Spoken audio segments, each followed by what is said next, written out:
Make America great અગેનના વચન વચ્ચે હવે ટ્રમ્પની નીતિઓની કસોટી થઈ રહી છે। ઈરાન સાથે વધતા તણાવમાં અમેરિકા અને ઈરાન બંને પોતાની શક્તિ દર્શાવી રહ્યા છે।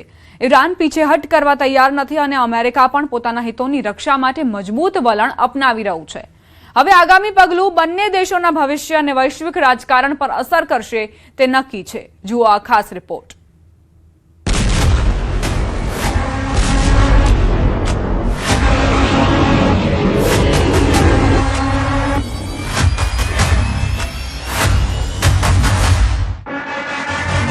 If I don't like it, if they don't behave, we'll go right back to dropping bombs right smack in the middle of their head.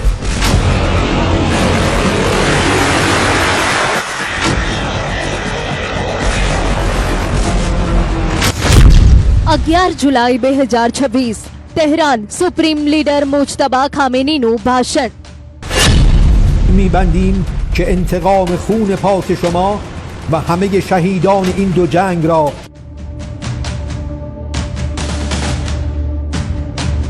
ઈરાનના સર્વોચ્ચ નેતાની આ પ્રચંડ પ્રતિજ્ઞા એક નવા બારૂદી તોફાનની જાહેરાત છે।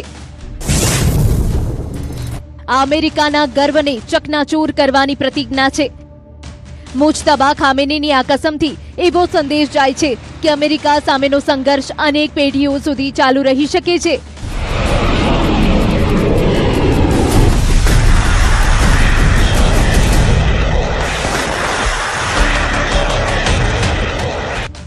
ઈરાને ડોનાલ્ડ ટ્રમ્પ અને તેમના પરિવારને શું અંજામ સુધી પહોંચાડવા માંગે છે તે દર્શાવતી કેટલીક તસવીરો જાહેર કરી છે।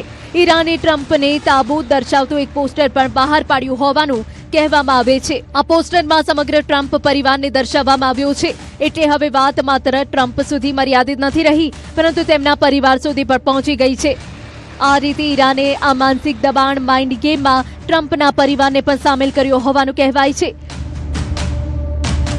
ઈરાન ભારે દબાણ અને સંઘર્ષનો સામનો કરી રહ્યું છે, પરંતુ તે ઝૂકવા તૈયાર નથી।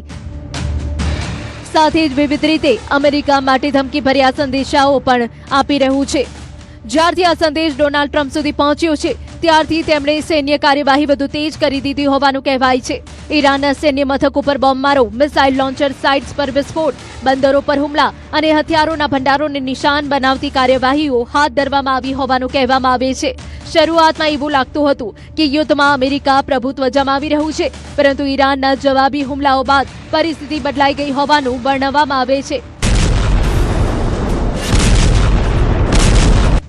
હવે અમેરિકા ઈરાનના પુલોને બોમ્બ વિસ્ફોટથી તોડી પાડવાનો પ્રયાસ કરી રહ્યું છે અને રેલવે સ્ટેશનોને પણ નિશાન બનાવી રહ્યું હોવાનું કહેવામાં આવે છે। દાવો કરવામાં આવે છે કે ટ્રમ્પના આદેશ બાદ હવે અમેરિકા ઈરાન સામેનું યુદ્ધ જીતવા માટે વધુ આક્રમક વ્યૂહરચના અપનાવી રહ્યું છે। યુનાઇટેડ સ્ટેટ્સ મરીન કોર્પ્સને મેદાનમાં ઉતારી દેવામાં આવી છે। યુનાઇટેડ સ્ટેટ્સ મરીન કોર્પ્સની 11મી મરીન એક્સપેડિશનરી યુનિટને ઓમાનની ખાડીમાં ઓપરેશન માટે તૈનાત કરવામાં આવી છે, એટલે કે હવે અમેરિકા ઈરાનની ધરતી પર જ સૈન્ય ઉતારવાની તૈયારી હોવાનું માનવામાં આવી રહ્યું છે। જો અમેરિકા ઈરાનમાં જમીની કાર્યવાહી શરૂ કરશે તો યુદ્ધનું તાપમાન તમામ હદો વટાવી શકે છે, કારણ કે જમીની યુદ્ધમાં ઈરાન અમેરિકી સેનાને સીધી ટક્કર આપવા તૈયાર હોવાનું કહી રહ્યું છે।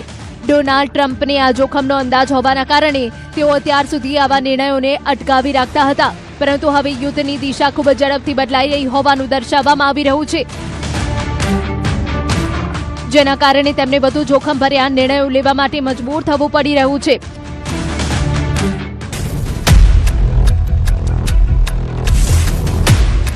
હવે પ્રશ્ન એ છે કે ટ્રમ્પને જમીનની લડાઈનું જોખમ લેવાની જરૂર શા માટે પડી છે? ચાલો તેને સમજીએ। યુદ્ધના બીજા તબક્કામાં અમેરિકા ઈરાન પર હુમલા કરી રહ્યું છે, જ્યારે ઈરાન અમેરિકા પર સીધો હુમલો કરવાને બદલે એવા દેશોને નિશાન બનાવી રહ્યું છે જ્યાં અમેરિકાના સૈન્ય મથકો આવેલા છે। દાવો કરવામાં આવે છે કે ઈરાને જોર્ડન, કુવૈત, કતાર, બહેરીન, ઓમાન, ઇરાક, સંયુક્ત આરબ અમીરાત અને સાઉદી અરેબિયા જેવા દેશોમાં અમેરિકી સૈન્ય ઠેકાણાઓને ધ્યાનમાં રાખીને હુમલાની ધમકી અથવા કાર્યવાહી દ્વારા ભારે ચિંતા ઊભી કરી છે। અમેરિકાની સાથેના સંબંધોના કારણે સંઘર્ષની અસર સહન કરી રહેલા દેશો હવે પોતાની સુરક્ષા માટે ડોનાલ્ડ ટ્રમ્પ પાસેથી કોઈ અસરકારક પગલાંની અપેક્ષા રાખી રહ્યા હોવાનું દર્શાવવામાં આવી રહ્યું છે।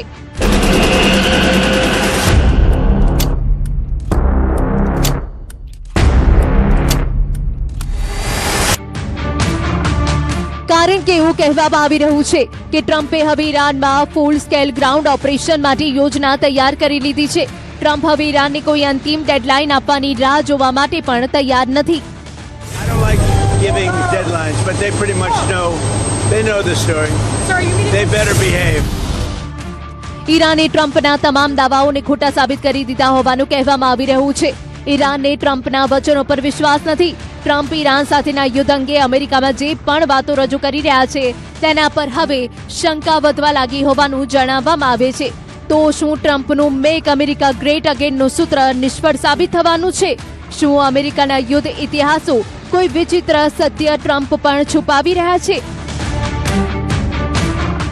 Together we will make America wealthy again. આજ એ વચન છે જેના પર અમેરિકા ફિદા છે. We will make America strong again. It's already happened. અમેરિકાને મહાન બનાવી રાખવાનું વચન. We will make America proud again. That's happening. પરંતુ શું આ વચન ક્યારેય પૂરું થયું? શું કોઈ અમેરિકી રાષ્ટ્રપતિએ પોતાનું આ પ્રોમિસ પૂરું કર્યું? We will make America safe again. And we will make America great again. બીજી વાર રાષ્ટ્રપતિ બનેલા ટ્રમ્પ આ કસોટી પર ક્યાં ઊભા છે? આજની તારીખમાં ટ્રમ્પની હાલત બહુ વધારે ખરાબ છે. ગ્રેટ અમેરિકાને એક સામાન્ય જેવા દુશ્મને હંફાવી રાખ્યું છે. એક એવા દેશ દ્વારા જેને અમેરિકાએ વીતેલા 2 દાયકામાં તબાહ કરી નાખ્યો છે. પરંતુ ઈરાન છે કે હાર નથી માની રહ્યું. ઈરાન છે જે ટ્રમ્પને બરાબરીની ટક્કર આપી રહ્યું છે. ઈરાન સાથે અમેરિકાનું યુદ્ધ સાચા અર્થમાં 2 વર્ષથી ચાલી રહ્યું છે. જ્યારે અમેરિકાએ મિડનાઇટ હેમર ઓપરેશન ઓન કર્યું હતું. જો કે આ ભયાનક યુદ્ધમાં થોડો વિરામ જરૂર આવ્યો, પરંતુ બારૂદી ટકરાવનું સ્તર દર વખતે હદો વટાવી રહ્યું છે. તહેરાનથી 150 કિલોમીટર દક્ષિણમાં જમકરાની ઐતિહાસિક મસ્જિદ પર લહેરાતો લાલ ધ્વજ એ વાત સાબિતી આપી રહ્યો છે કે ઈરાન દરેક નુકસાનનો બદલો લેવા સુધી યુદ્ધ લડશે.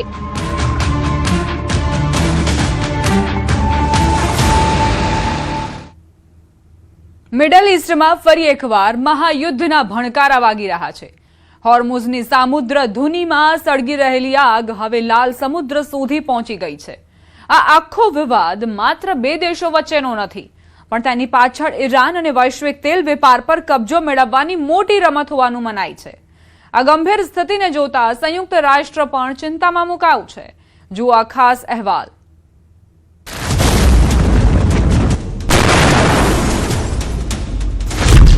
હોર્મુઝથી 3000 કિલોમીટર મહાયુદ્ધનો વધુ એક મોરચો.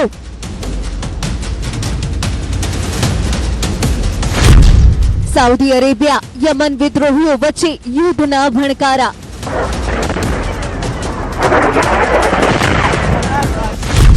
હોર્મુઝ પછી લાલ સમુદ્ર પર કબજાની લડાઈ શરૂ. મિડલ ઈસ્ટની શાંતિને આખરે કોનું ગ્રહણ લાગ્યું છે? હોર્મુઝ પહેલેથી જ સળગી રહ્યું હતું. હવે જોખમ લાલ સમુદ્રમાં આવેલા બાબ અલ મંદેબ પર છે. મિડલ ઈસ્ટના આ નકશાને સૌથી પહેલા તમે સમજો. આ મિડલ ઈસ્ટ છે. એક તરફ ઈરાન, બીજી તરફ યુએઈ, અને આ બંનેની વચ્ચે આવેલી છે સ્ટેટ ઓફ હોર્મુઝ. એક તરફ ફારસ અથવા કહીએ તો અરબની ખાડી અને બીજી તરફ ઓમાનની ખાડી, અને આની વચ્ચે છે હોર્મુઝનો એ વિસ્તાર જ્યાંથી દુનિયાનું 20% તેલ પસાર થાય છે. આ એ જ વિસ્તાર છે જ્યાં આ સમયે સૌથી વધુ તણાવ બનેલો છે. બરાબર સ્ટેટ ઓફ હોર્મુઝની જેમ જ મિડલ ઈસ્ટમાં આવેલી છે સ્ટેટ ઓફ બાબ અલ મંદેબ, યમનની બિલકુલ નજીક. એક તરફ અદનની ખાડી તો બીજી તરફ લાલ સમુદ્ર, અને આ રસ્તેથી દુનિયાનું 10-12% તેલ પસાર થાય છે. સાઉદીએ પોતાના તેલના સપ્લાય માટે પૂર્વથી પશ્ચિમ સુધી પાઇપલાઇન બિછાવી છે, જેથી તે સુએજ નહેર મારફતે પોતાનું તેલ યુરોપ સુધી મોકલી શકે.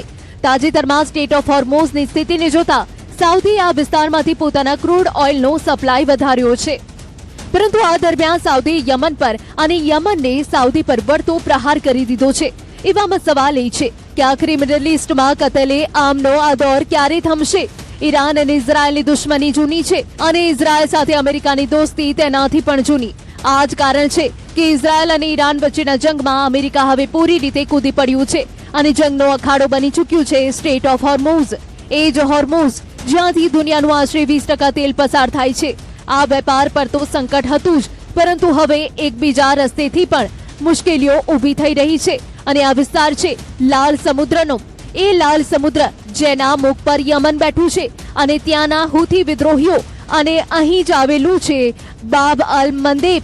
બરાબર જેવી રીતે સ્ટેટ ઓફ હોર્મુઝ છે, તેવી જ રીતે બાબ અલ મંદેબ પણ પોતાનું ખાસ મહત્વ ધરાવે છે, કારણ કે આ જ વિસ્તારમાંથી દુનિયાના કુલ સમુદ્રી તેલ વેપારનો આશરે 10 થી 12% હિસ્સો પસાર થાય છે.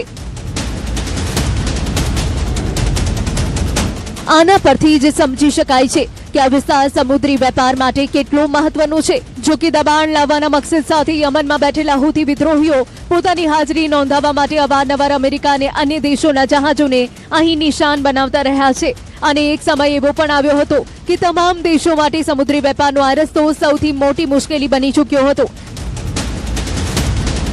પરંતુ વીતેલા ઘણા સમયથી આ વિસ્તાર મોટે ભાગે શાંત રહ્યો હતો, અને આ જ કારણ હતું કે સ્ટ્રેટ ઓફ હોર્મુઝ બંધ થવાને લીધે અને જહાજો પર વધતા દબાણ વચ્ચે આ વિસ્તારમાંથી થતા તેલના વેપારમાં પણ વધારો જોવા મળ્યો હતો. પરંતુ હવે સાઉદી અને યમન વચ્ચે વધેલા તણાવે આ વિસ્તારને પણ મુશ્કેલી અને જોખમમાં મૂકી દીધો છે.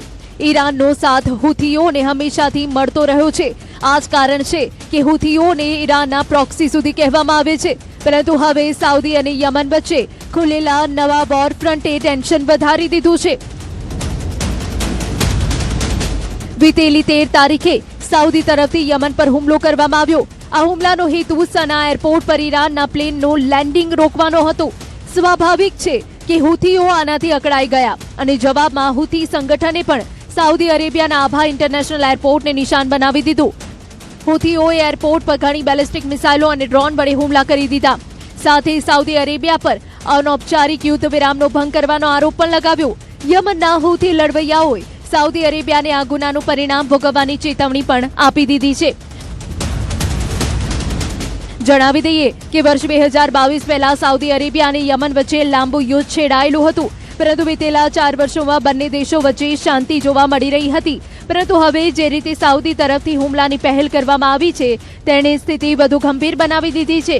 કારણ કે હવે હુથીઓએ શાંત ન બેસવાના જાણે સોગંદ જ ખાઈ લીધા છે.